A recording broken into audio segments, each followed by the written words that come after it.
आँखों की कोई बीमारी है, इसको रात को केला लो, केला इतना सा पीस केले का लेके ब्रश के साथ उसको उल्टा मैश करेंगे, ब्रश के ऊपर लगाएंगे, दांत साफ़ करेंगे। सबसे पहले इसके दांत साफ़ करेंगे और सुबह उठ के इसका थूक, बासी थूक इसे कहेंगे हाथ के ऊपर डालो, बल्कि उंगली के ऊपर डालो। पहले बिस्मिल्लाह पढ़ाओ, सूरत फातिहा पढ़ाओ, फिर थूक लो, फिर आँख के अंदर डालो, उसको ऐसे मलो। फिर बिस्मिल्लाह पढ़ो, सूरत फातिहा पढ़ो, फिर थूक आँख में डाल, उंगली पे डालो, फिर वो डालो। 11 मरतबा सूरत फातिहा पढ़ेगा और 11 मरतबा थूक लगाएगा। और हर नमाज के बाद इसे को 5 से 7 मिनट का सजदा करे।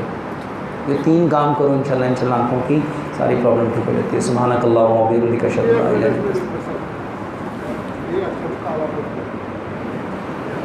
मेरे भाइयों, आँखों की कोई प्रॉब्लम है, काला मोतिया है, सफ़ेद मोतिया है, डबल विजन है, नाइट विजन है, करीब की नज़र कमज़ोर है, दूर की नज़र कमज़ोर है, अपनी ऐनक उतारना चाहते हो, जितनी आँखों की प्रॉब्लम है 3 काम करो।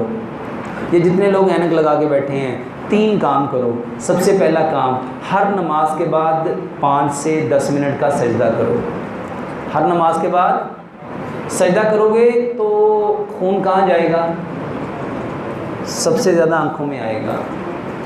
दूसरे नंबर पे रात को केले से ब्रश करो, अपने दांत केले से साफ करो और सुबह उठते ही कुली किए बिना बिस्मिल्लाह पढ़ के, सूरत फातिहा पढ़ के अपनी उंगली पे थूक लो, आँख के अंदर लगाओ, कम से कम 11 मरतबा।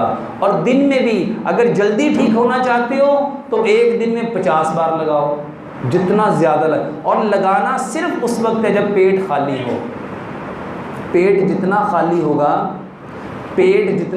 होगा थूक उतना कवी होगा, और पेट जितना भरा होगा थूक में उतनी कमी होगी।